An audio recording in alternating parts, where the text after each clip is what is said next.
Hey, what's up, guys? It's Fulky here. I just want to give a shout out to Boogie Bentley, Dauber, and the Indie Kid over at the Talkin VAWLS network on YouTube. Keep doing your thing, guys. Go Vols. Welcome to the Talkin VAWLS network. My name is Boogie Bentley, and Gator Hater Week rolls on today.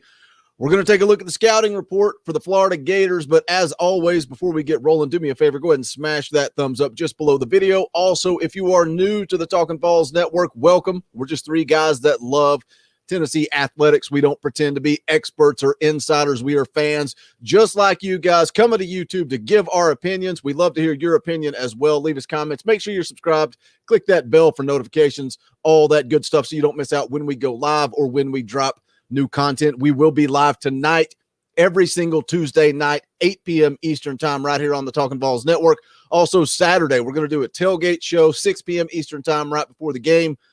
Take you all the way up to kickoff, and then we'll be live immediately following as well. Do you guys want to get an advantage over your sports book? You need to head over to the App Store or the Google Play Store. Download BetQL, the only app you need to make smart bets. Their computer model scans over 350,000 unique bets per year to give you the best bet recommendation for every game across all major sports. Also gives you the reasoning behind why you should place that bet. Their model covers everything from spreads to over-unders and player prop bets. But I know how some of you guys are. You don't always listen. You want to play armchair quarterback, and that's fine. If you want to do the work yourself, BetQL has all the necessary tools for your research needs. Sharp data so you can see who the pros are backing, line movements so you can jump on betting opportunities in real time. They've also got great team summaries highlighting previous success against the spread and the over-under. So go to try.betql.co/Vols to get started now. Going to drop all the links in the description below, but if you use that promo code VOLS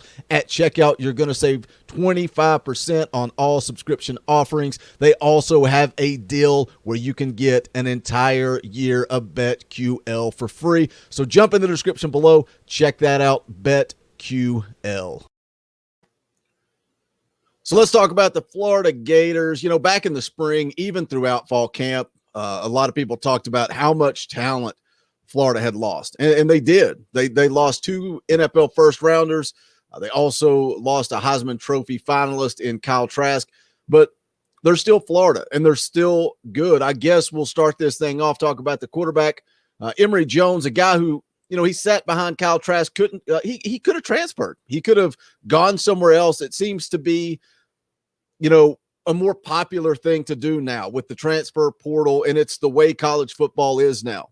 I forget the number of quarterbacks that were actually in the portal throughout the offseason, but the number is just ridiculous. And I think an interesting story about Emory Jones is throughout his recruiting process, he made a pact with his mom, and he said, whatever school we choose, it's ride or die, that he was going to stick it out.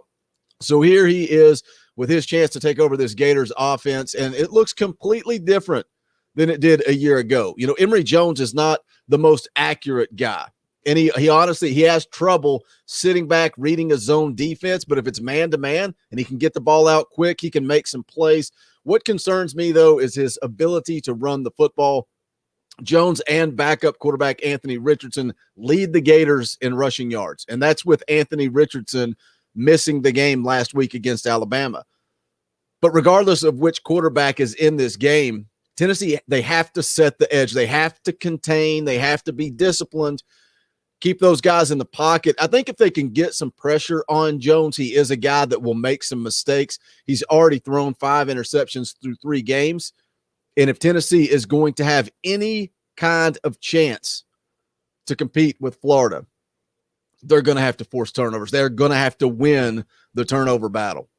As far as targets for Jones, there's some rebuilding to do, obviously, without Kyle Pitts, without Tony, without Grimes. They lost so much talent. But Florida returns a burner with junior wide receiver Jacob Copeland. He's the team's leading returning receiver from last year and also currently leads the team in 2021 with 7 catches for 200 yards and 2 touchdowns. Also, 6'3" sophomore Xavier Henderson adds another big target with some experience. Got a solid stable of running backs. They're going to rotate carries. All of those guys are averaging around 6 yards per carry. Malik Davis going to get the bulk of the workload. So far, he's got 32 carries, 212 yards, 2 touchdowns. But when they get down on the goal line or in short yardage, they'll go with Dameon Pierce, who already has 5 touchdowns on just 18 carries. Let's move over and let's talk a little bit about the offensive line. On that offensive line, they do return 3 guys. They've only given up 2 sacks through 3 games. And a lot of that, it can go to the legs of Emory Jones. And that's something we talk about with Tennessee, right? The why can't Harrison Bailey get on the field? Well, some of that, I think, is the offensive line struggling. And Josh Heupel knows that. Maybe that's not all of it, but I think that is part of it with what Joe Milton and what Hendon Hooker bring to the offense. And it's the same with the Gators. Emory Jones, he can escape pressure. And it's going to be key for me, guys. It is a key for Tennessee to contain the quarterback. And when you look at, the first 3 games of the year, I think that's what they struggled with against Pitt. They let Pickett get out of the pocket, extend plays. And then also even Tennessee Tech. And I know they dominated Tennessee Tech, but I feel like in the first part of the game before their quarterback went down with the injury, I thought he was escaping pressure. They couldn't, they got some hands on him, but couldn't get him to the ground. And I think if Tennessee is going to have success, obviously I mentioned the turnovers, but they're also going to have to contain these quarterbacks, whether it's Jones or Richardson. And, Richardson was hurt, sat out last week, but I saw a tweet saying that he's 100% for this weekend. A lot of people believe that he's going to take the job away from Jones before it's all said and done. But I expect we'll see more of Jones than Richardson this weekend. I expect both guys to play. Switching over to the defense. Gators giving up just 96 yards per game on the ground. I think more impressively, they held Alabama to just 92 rushing yards last week. They got a really good front 7. Really, really good front 7. Linebackers Mohamed Diabate and Amari Burney return on the inside. They've got Zachary Carter, who leads the team with 3 sacks, and Brenton Cox Jr. on the outside. And their run defense is just really, really good. And Tennessee, look, they've struggled to run the football since that Bowling Green game. And Bowling Green last season had the worst rushing defense in the country. So it's going to be difficult for Tennessee to run the football against Florida on Saturday. Hopefully, Tennessee's going to have Cooper Mays back, but still going to have their hands full. If there's a weakness on this defense, and that's a big if, I guess it would probably be in the secondary. They only return 1 starter in Kaiir Elam, who also has the only interception for the Gators defense so far this season. But they do give up almost 230 yards per game through the air, which is 13th in the SEC. So again, if Tennessee is going to have a chance, the theme for me so far, you got to win the turnover battle. You got to contain the quarterbacks, keep them in the pocket, force Emory Jones to make mistakes. But number 3, if Tennessee is going to have a chance in this football game, they're going to have to rely on the arm of Joe Milton if they go that route. If not, Hendon Hooker. Quarterbacks are going to have to make plays. Is Joe Milton going to be able to connect on the deep ball? Is Hendon Hooker going to be able to protect the football?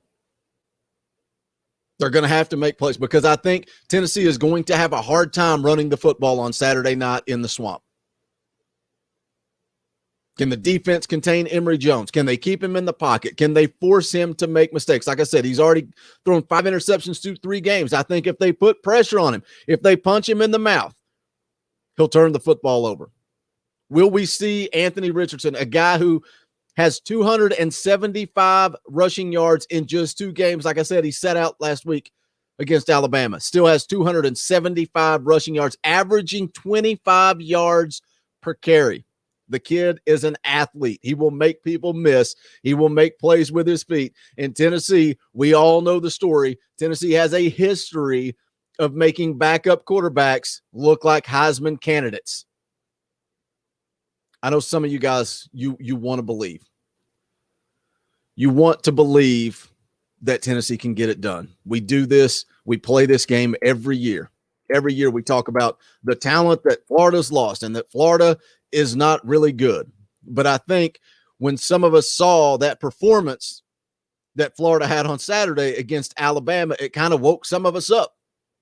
I don't think Tennessee has the horses to get it done unless Joe Milton starts at quarterback and puts it all together and plays the game of his career, unless that happens, I just don't think Tennessee has the horsepower to get it done. And whether you like it or not, if you want me to come on here and pump sunshine and make the prediction that Tennessee's going to win the game, that's just not what I'm about.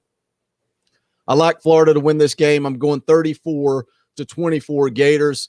Leave me a comment. Let me know what your predictions are. What are you looking for? Can Tennessee contain Emory Jones? Or do you think Richardson's going to enter the game and be a world beater? Because, like I said, Tennessee seems to have a history of letting that happen. But like I said, leave me a comment with your predictions. Also, make sure you smash that thumbs up below the video. I would greatly appreciate it.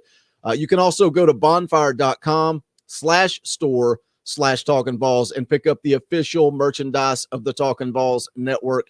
Any and all support is greatly appreciated. Also, make sure you join us tonight, 8 p.m. Eastern time for Talkin VAWLS Live. We'll kind of briefly recap that Tennessee Tech game. Probably not going to spend a whole lot of time there. But we're going to talk about what Tennessee has to do to be able to compete with Florida. The Indy kid has been fired up. He has been fired up for 2 weeks. Ever since the loss to Pitt, he has been fired up. So we're going to talk to the Indy kid about what it means to go down to the swamp and compete. Is he going to be happy with competing, or is he going to be fired up and pissed off no matter what? A win or nothing else. So we'll be live tonight, 8 p.m. Eastern time. Make sure you join us for that. That's going to wrap it up for this video. This is the Talkin VAWLS Network. My name is Boogie Bentley. Go Big Orange. The